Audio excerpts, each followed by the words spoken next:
Venezuela 101. We wish to inform our listeners that for the production of this episode, the voices have been dubbed from Spanish to English using artificial intelligence.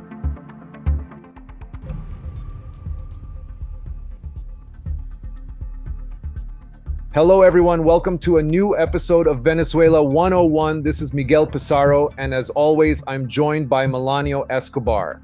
Today, we're going to give an important update on the situation in Venezuela since our last episode. We'll talk about a recent event at the Organization of American States, OAS, the deepening of the human rights crisis in the country, and finally, Venezuela's increased prominence on the international stage in recent weeks. That's right, Miguel. First of all, thank you to everyone who listens and supports us each week. This episode is packed with key information. We'll start with what happened at the OAS, where Jenny Lincoln, Senior Advisor for Latin America at the Carter Center, presented a set of original presidential election records from Venezuela to the Permanent Council. These records, which include all security and verification mechanisms, confirm what the opposition has been saying for over 2 months. Edmundo González Urrutia won the election with 67% of the vote, while Nicolás Maduro received only 31%. Exactly, Melanio. Jenny Lincoln didn't just present these records to the OAS, but she also confirmed that the regime, the National Electoral Council, CNE, and the military forces are aware of the truth. The electronic voting system worked without any issues, with no signs of hacking, completely dismantling the official version from the regime. Let's also remember that the Carter Center is an internationally recognized organization for its work as an election observer, and it was invited by the Venezuelan regime itself to oversee the July 28 elections. In fact, Miguel, as we mentioned in previous episodes, but it's worth repeating, after those elections, the Carter Center published a report denouncing the lack of transparency and irregularities in the process. The presentation of the original records now reinforces what was expressed in that report and disarms the regime's narrative that accused the opposition of manipulating the evidence. Now, more than 2 months after the elections, the regime has not presented a single piece of evidence to support the results announced by the National Electoral Council. The international community is on alert due to this lack of transparency, and numerous state representatives and international organizations have raised a crucial question: how can a president be proclaimed without proof? The regime's actions demonstrate their answer by using repression and systematic human rights abuses against the entire population. As you mentioned, Miguel, repression has been on the rise. Before the elections, the regime launched a political persecution against opposition leaders and members of political parties. And after the elections, there was a massive increase in arbitrary detentions against the population, with more than 2,000 people detained. Since our last episode, political leaders such as Pedro Guanipa, director of the mayor's office of Maracaibo in Zulia State, and brother of opposition leaders Tomás and Juan Pablo Guanipa, have been detained. Also detained were Rafael Ramirez Colina, mayor of Maracaibo, along with 4 members of his team. Additionally, members of Maria Corina Machado's security team, leader of the Democratic Forces, and coordinators of the Vente Venezuela organization have also been arrested. In addition to the detention of opposition leaders, there are hundreds of Venezuelans imprisoned. Similarly, Edmundo González Urrutia, the elected president, has been forced into exile after months of harassment, threats, and persecution. On September 3rd, the regime issued an arrest warrant for Edmundo, and from that moment, he was coerced until his exile on September 8th. Furthermore, political prisoners remain isolated, without legal assistance, without family visits, in deplorable conditions, and subjected to torture, cruel, inhumane, and degrading treatment. Many of the young people detained after the elections have been transferred to common prisons and accused of terrorism.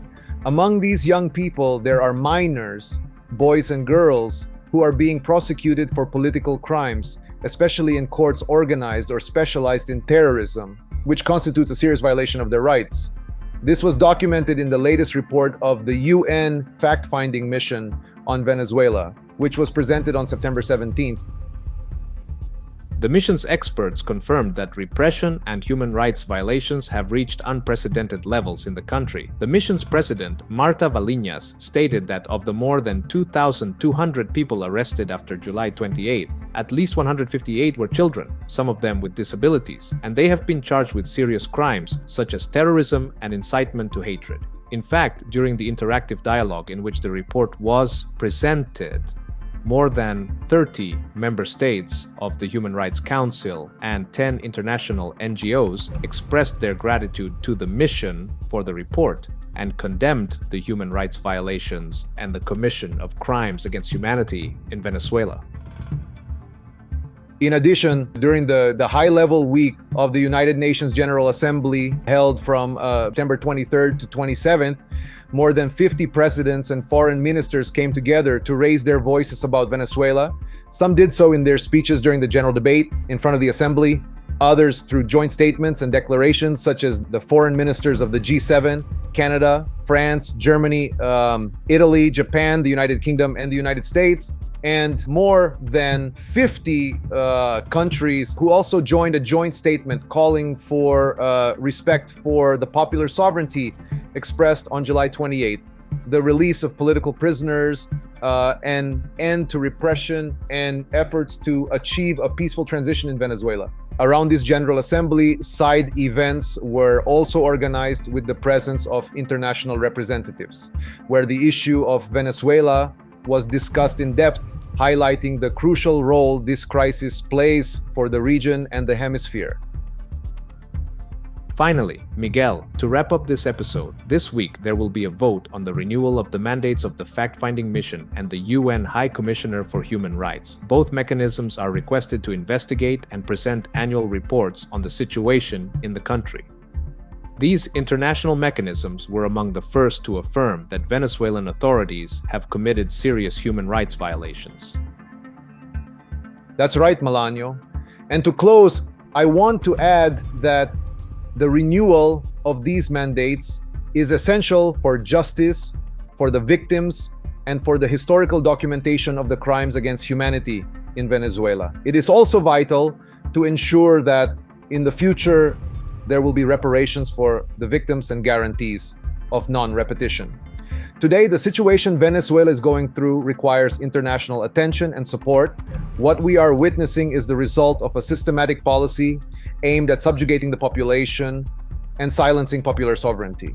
But Venezuelans will continue to demand respect for our rights, our will, and for the expression of millions of Venezuelans who voted for change to prevail.